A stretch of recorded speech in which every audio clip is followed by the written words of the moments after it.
It was a case of mistaken identity, but it was nearly a fatal mistake for 7 Auckland brewery workers. They drove into the middle of Kaitaya's simmering gang dispute and were attacked with Molotov cocktails and shotguns. Simon Mersep reports. The Molotov cocktail was thrown through the van's front windscreen.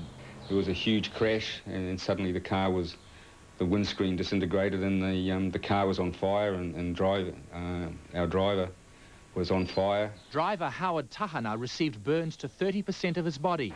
It happened as the van came past this house run by the Black Power gang in Kaitaia. The van stopped here, and as passenger Marsh Davis got out, shots were fired. Some pellets hit the back of the van, others hit Davis as he stood by the door. The other 5 Lion Brewery's employees inside did what they could to help. If we use beer to put the fire out in the car, you don't think this is going to happen to you. And that's for real. I mean, you just don't. The group had come to Kaitaia for a weekend of fishing and playing pool. It appears the reason some of the group ended up in hospital is because of mistaken identity. They were all wearing a red shirt like this. Police believe Black Power attacked because they thought the shirt belonged to a rival gang. These gangs have their arguments and disputes, but when innocent members of the public become involved, it's a very serious matter, and we're treating it very seriously as an attempted murder. Police believe Black Power wanted revenge for the shooting of 2 of their own, allegedly by the mongrel mob, earlier in the year. Police searched a nearby creek for weapons today. They've arrested 5 people from the Black Power house on firearms charges. Tonight, the driver of the van's in a serious but stable condition in Middlemore Hospital. Simon Mersep, One Network News. 7 people have died on our roads this weekend. They include a woman who died in a 2-car crash north of Auckland this afternoon. And in Hawke's Bay last night, a 4-month-old baby and a woman travelling in this car were killed in a 2-vehicle smash south of Hastings. Another person is seriously injured in hospital. The 18-year-old driver of the second vehicle will face 2 manslaughter charges in court tomorrow. A heavy rain warning is still in force in the south of the North Island tonight after a weekend of wet weather. Farming communities behind Levin were cut off after floodwaters swept away an old wooden bridge. Rivers peaked at a 5-year high, washing away valuable farmland and some stock. Near Otaki, a close watch is being kept on the river where a canoeist died yesterday in a flash flood. And a miserable day in Wellington forced the cancellation of the Christmas parade. In South Africa, Winnie Mandela has had a lucky escape after a gunman opened fire on her car in a busy Johannesburg street.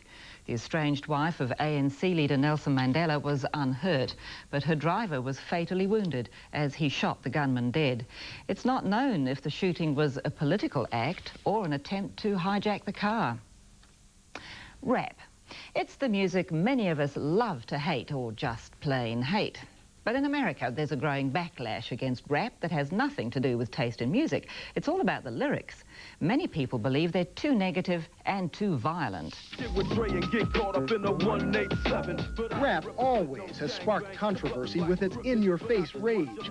But as rap has muscled its way to the top of the chart, has it grown too violent and vicious? The folks at KACE Radio in Los Angeles think so. When you take a record like Indo Smoke, which is a love song to pot as far as I'm concerned, there's no social benefit to that. Pass me the joint so I could take a toke. So KACE banned rap it calls negative and destructive. We're looking at songs whose lyrics glorify violence, glorify the gang lifestyle, glorify disrespecting of women, are blatantly sexually explicit. In fact, an anti-rap backlash is cropping up around the country. The top urban station in Washington, D.C. pulled the plug on X-rated rap. In Harlem, ministers called on rappers to clean up their act. You don't have to degrade our women. But rap fans remind critics that an earlier generation once tried to ban rock and roll. I bring rap to those who disrespect me like a dame. And rap diva Queen Latifah claims they're all getting a bum rap just for telling it like it is on the mean streets. If they running around here shooting people, you can't blame us for that. Go into the real problem. Don't just sit here and say musicians, musicians, rappers, rappers, rappers. Rappers say their art is a reflection of real rage that's not going away. Neither, critics say, will their outrage.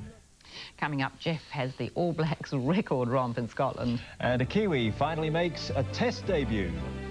that at the end of my career, at 30 sort of thing, I'm going to get the chance to play the test match that I always wanted to play